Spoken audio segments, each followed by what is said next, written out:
ভাই 4 থেকে 5 লাখ টাকা আমিরাতে ব্যবসা করার জন্য লাইসেন্স আর ভিসাতেই চলে যায়, কিন্তু একটা ওয়ে আছে, একটা জায়গায় আপনি যদি বিজনেস করেন সেখানে আপনার কোনো লাইসেন্স নিতে হবে না। যদি শুধুমাত্র রেসিডেন্ট কার্ড থাকে আপনার, তাহলেই আপনি এখানে ডেইলি বেসিসে জমা দিয়ে একটা দোকান নিয়ে নিতে পারবেন। তো বন্ধুরা, এই লেবার মার্কেটে কিভাবে আপনারা দোকান নিতে পারেন, কিভাবে ব্যবসা করতে পারেন, তারই খুঁটিনাটি বিষয় নিয়ে আজকে আমরা আলাপ করব। ভিডিওটা শেষ পর্যন্ত দেখবেন, আশা করি আপনারা অনেক উপকৃত হবেন। লেবার মার্কেট বা করোনা মার্কেট, এটার প্রচলন শুরু হয়েছিল ইউএইতে 2020 সালে করোনার লকডাউনের সময়। যখন মার্কেটগুলো বন্ধ ছিল, তখন এই মার্কেটগুলোতে মানুষ অস্থায়ী বাজার বসিয়ে এখানে কেনা বেচা করতো। তো সেভাবেই প্রচলন শুরু হয়েছে। আর এখন একাধিক এই করোনা মার্কেট বা লেবার মার্কেট এখানে এস্টাবলিশড হয়ে গেছে। তারই প্রেক্ষিতে আজমান নাইমিয়া 2-তে আপনারা আমার পেছনে দেখতে পাচ্ছেন একটা নতুন করোনা মার্কেট বা লেবার মার্কেট খুব শীঘ্রই উদ্বোধন হতে যাচ্ছে। এই মার্কেটের পরিধি এখান থেকে শুরু করে এই পর্যন্ত থাকলেও অভ্যন্তরীণ কোনো বিষয়ের কারণে এটা অর্ধেকটা বাদ দিয়ে এখন এই দিকের যে দোকানগুলো রয়েছে এগুলো খুব শীঘ্রই উদ্বোধন হতে যাচ্ছে। এগুলো প্রায় কমপ্লিট হয়ে গেছে।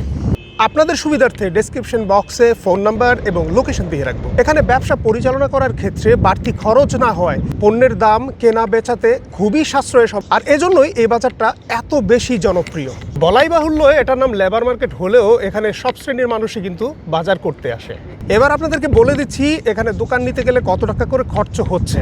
যদিও আমি কোনো অথরিটির সাথে কথা বলতে পারি নাই, এখানে যারা দোকান নিয়েছে আমি তাদের মাধ্যমে জানতে পেরেছি এখানে আপনি যদি দোকান নিতে চান তাহলে 3000 টাকা আপনাকে এককালীন দিতে হবে, এবং পরবর্তীতে প্রতি মাসে আপনাকে 1000 টাকা করে প্রতি দোকান পারপাস আপনাকে মাসিক ভাড়া দিতে হবে।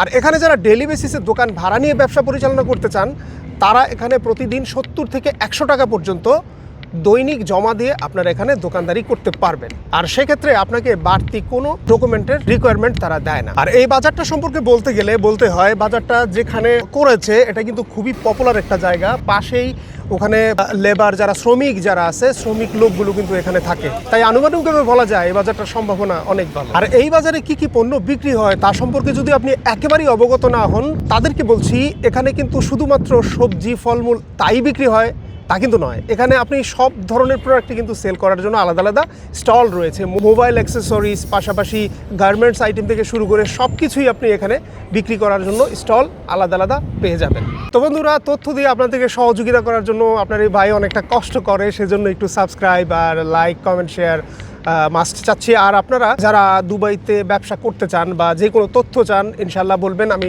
আমার সাধ্যমতো চেষ্টা করব আপনাদেরকে তথ্য দিয়ে সহযোগিতা করতে। ভালো থাকবেন সবাই, আসসালামু আলাইকুম।